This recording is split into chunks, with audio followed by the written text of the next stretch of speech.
तो सबसे पहली चीज़ हाय। आज का हमारा व्यू थोड़ा अलग है। It is basically about it town where I came to work. The reason is बहुत टाइम से मैं ये बोल रहा हूँ कि बाहर निकल के काम करना चाहिए, और एक दो बार मैं पार्क में भी गया हूँ। बट आज ये सोचा कि काम बाहर से ही करेंगे, और उसके कुछ पॉइंटर्स है। मुझे पता है बहुत सारे लोग ये सोच रहे होंगे कि चार्ट, भाई चार्ट यूजुअली होता है, तो है चार्ट, उसका टेंशन मत लो। राइट। तो सबसे पहली चीज़ ये है कि एनवायरनमेंट का ना आपके ऊपर एक इफेक्ट होता है। जैसे अभी मैं घर में बैठ के वॉलपेपर लगा सकता हूँ, या ऐसे एएसएमआर साउंड्स लगा सकता हूँ, या बेसिकली ये फील लगा सकता हूँ, लेकिन यहाँ पे जब आप आते हो तो एक पूरा मूड बदल जाता है। और वो मूड ये करता है कि इवन जो खराब चीज़ें हैं ना, even the bad things don't feel that bad.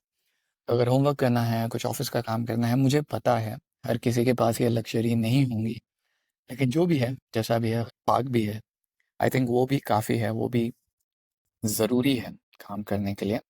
दूसरी चीज़, crying is better in a BMW than a cycle, ये कोट मैंने बहुत टाइम पहले सुना था। अब अगर तुम वहाँ पे देखो ना, तो वो भाई के पास एक स्पीकर है, ठीक है, और अभी उस स्पीकर में गाना बज रहा था जिसको मुझे बंद कराना पड़ा ये वीडियो रिकॉर्ड करने के लिए। तो बट अगर मुझे ऐसा कोई काम करना है जो मुझे नहीं करना, या जिसके लिए मुझे चिढ़ भी आ रही है काम करने के लिए, तो भी I would like to do it on a mountain rather than sitting at a desk. And like the exact same thing, right? It is better to cry in a BMW than to cry on a cycle. It is better to work here with a lot of disturbance rather than your desk at home. It is not possible for me always to do that for obvious reasons. But कभी कभी क्या होता है, 2 घंटे का काम है और उसके लिए हम बोलते हैं कि यार 2 घंटे का काम है, उसके लिए घर पे रुकना पड़ेगा। अगर ऑप्शन है बाहर निकलने का, तो बाहर निकलना ज़्यादा बेटर है। अब आखिरी point, your vibe attracts your tribe. अगर मेरे बैकग्राउंड में दिख रहा है तो एक बंदा बाइक लेके खड़ा है, and he was asking me basically क्या कर रहे हो, बिकॉज अभी मैं लिखते बैठा था यहाँ पे। एंड वो कॉन्वर्जेशन आपको बंद दरवाजों में नहीं मिलेंगे, you know. That conversations only happen when you are outside, and that is where, if there is somebody who is like me, discusses things, does research, I might get to meet someone that I might not get to meet in a closed room. अब मुझे पता है for obvious reason this is not always the best choice to happen, but yeah still something better than nothing for some instances, not promising always.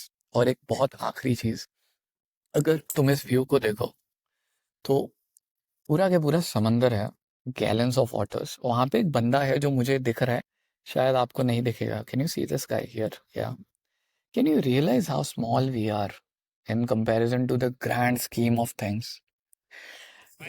And that is why, and that is why, basically, uh, when you come here, you realize that we are so small in the bigger scheme of things, right? मतलब मेरी जो भी problems है, they are so small as compared to everything that is existing, and that is such a big big big thing. तो कल exam नहीं है, कल मेरा लेक्चर है, जिसके अंदर मुझे basically I have to give a lecture, for that I am studying.